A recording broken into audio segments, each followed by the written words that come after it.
Hello, aujourd'hui je vais te reparler d'art décoratif, mais plutôt même du début du design. Je vais notamment te présenter les tasses et la théière de Malevich, que tu connais peut-être sûrement plus pour ses peintures qu'il a pu réaliser. Juste avant de te parler du coup du début du design, il faut que je te parle un tout petit peu de ce qu'il y a avant pour te resituer. Alors avant le début du design, on va parler d'art industriel, donc ça va être entre 1800 et 1940 à peu près. À l'origine de cet art industriel, on va trouver surtout de la géométrie et forcément le caractère industriel. On va surtout être dans une grande simplicité et sans forcément mettre beaucoup d'ornementation. Par exemple, si tu te rappelles du salon de Napoléon, tu vois que là, niveau détail, on était quand même pas mal. Là, justement, on va essayer d'aller vers du simple. Et c'est la matière et la forme qui vont donner la beauté de l'objet, et il va avoir la théorie du fonctionnalisme qui va apparaître, c'est-à-dire qu'on va avoir un objet simple, efficace, dépouillé, et surtout sa forme correspond à sa fonction.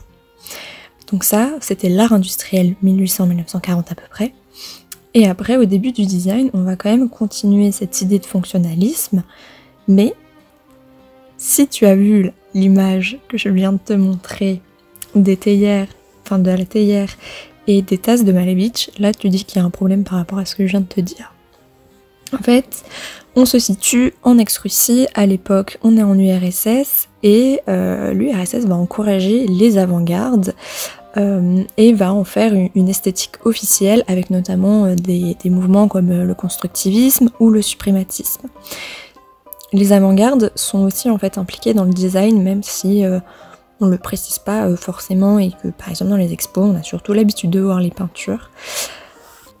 Donc Malevich va réaliser ses peintures au sein de la manufacture d'état de poterie de Leningrad à l'époque, et ce genre de création du coup ça permet, comme je te le dis, de montrer l'implication de ces artistes dans un mouvement social.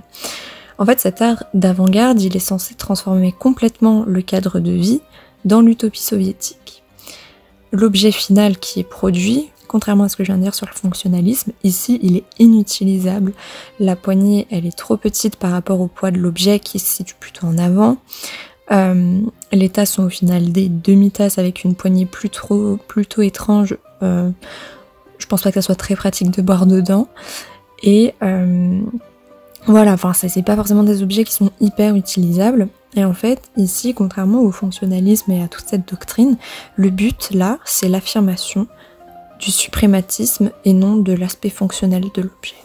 Cette fois, je t'ai fait une vidéo un peu plus courte, voire carrément beaucoup plus courte, mais j'espère que tu as pu en apprendre un tout petit peu plus. Et je te retrouve demain pour une prochaine œuvre.